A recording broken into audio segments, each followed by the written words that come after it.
So Europa Universalis 5 is finally here. But should you actually buy the game? Is it going to be worth your time? Is it going to be worth your money? And are you actually going to enjoy this game? Hello, my fellow chairs. Today we are going to look at what is actually different about EU5, what I enjoy about the game, and what I don't like about the game. The first change that we have to address when talking about EU5 is, other than the change in both the start date and the massive, huge increase in playable nations, EU5's biggest change is its living population system. Every single nation, settled or not, now has a population that is constantly growing.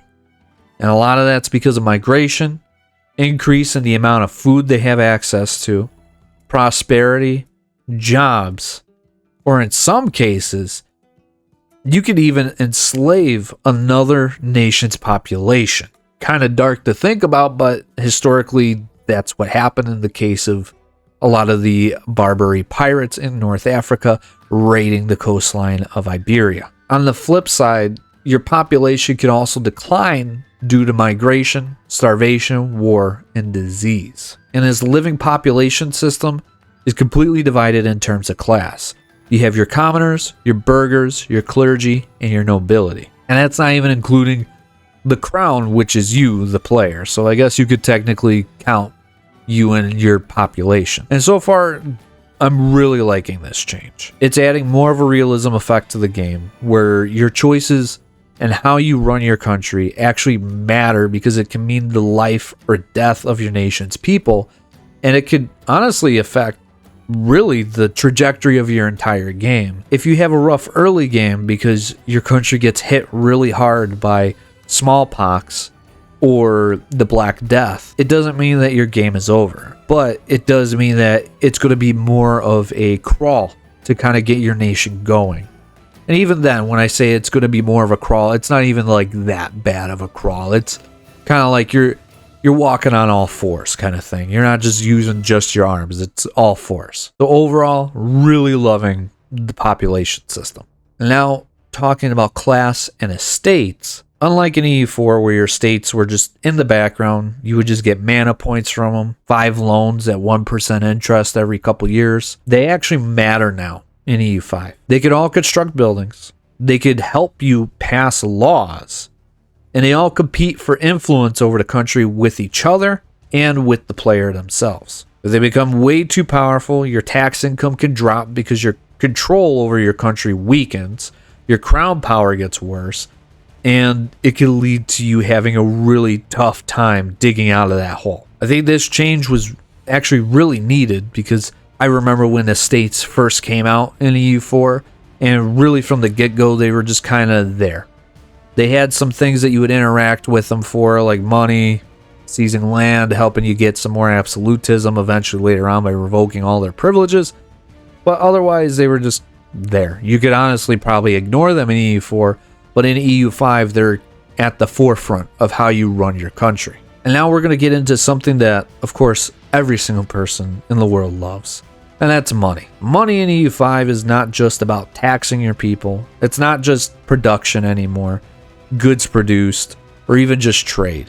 Instead, now your income actually depends on the resources and the goods your population produces and what it actually uses. Resources such as rice feed your general population, it could feed your army and supply your army, while a resource like iron will actually contribute to your weaponsmith, which produces weapons, of course, for your army, and in order to maintain a professional army, you kind of need weapons. Trade is also no longer a static thing in EU5. Markets can now grow, collapse, and even be created to suit your population's needs. You could create a whole new market out of your capital if you really wanted to. If you were tired of being bullied around by the great Yuan dynasty as Korea, all of a sudden now you can just say, hey, I'm now out of your market, buddy.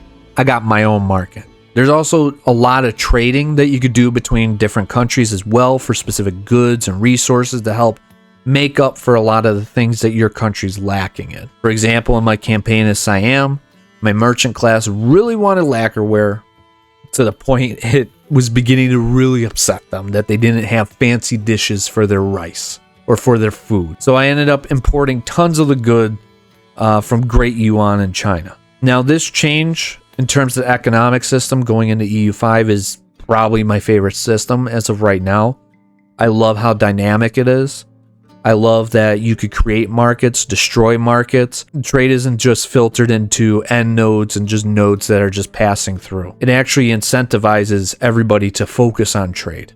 It's actually a huge part of every single economy in the game now, which is obviously extremely realistic considering the era that the game takes place in, from the 1300s to the 1800s. That's kind of why a lot of Europeans were looking to bypass the Ottomans, because they lost their routes for spices. And so the Portuguese went around Africa to find India, and the Spanish went through the Americas thinking that they found India as well too. Another feature that I'm really enjoying in EU5 is the automation feature. If you're struggling to understand the game or just want to focus on one thing at a time, automation is going to be your best friend. You can now hand off your taxes, your trade routes, estate management, all to the AI while you're busy warring and map painting the world in your own image. I find this extremely useful. And of course, I'm still learning the game along with everybody else. And so this makes it easy for me personally to focus on one aspect of the game at a time. Now, finally, we are going to talk about technology and ideas in EU5. Both of these things have been completely revamped in this game. And I find myself finally having something negative to say about the game. Ideas and tech are now one thing. Ideas no longer exist like how they did in EU4. They're a thing of the past. Every single nation now has a massive tech tree. And when I mean massive, I mean it's broken up into different eras or ages, and every tech tree or every era has so many different technologies that you're going to be researching in each and every single age. A lot of these techs are either shared by most of the countries, or if there are unique technologies, it's because they're unique to that nation's culture, unique to that nation's religion, the continent that they're on, or even that specific nation that you're playing as. In my example of playing as the nation of Siam, or even Sukhothai in Siam, has like one or two in the age of Renaissance. But then when you form a nation like Siam, they don't have really a lot of unique technologies. I mean, they have, I think it's like a grand total of 6 unique techs, starting in the age of exploration, going all the way into the final age. Now, personally, I would like to see these unique techs really fleshed out. Like, I want to see a lot of these countries, historical tags, actually have a lot of unique techs to really replace ideas and to really incentivize players to try these countries out. Because the other thing that's not in EU5 are mission trees anymore. What they have an opportunity to do here, in my opinion, is replace the mission trees and the bonuses in them, and of course with ideas, with completely unique technologies. I'm sure that that's probably something Paradox is going to look into at some point, and I'm sure that that's probably what we may or may not get in the future for EU5. So then we have to come back to the question at the start of this video. Should I buy EU5 right now? In my personal opinion, and if I'm being honest, I think yeah. I think right out of the gate, EU5 is way more detailed than EU4 will ever be.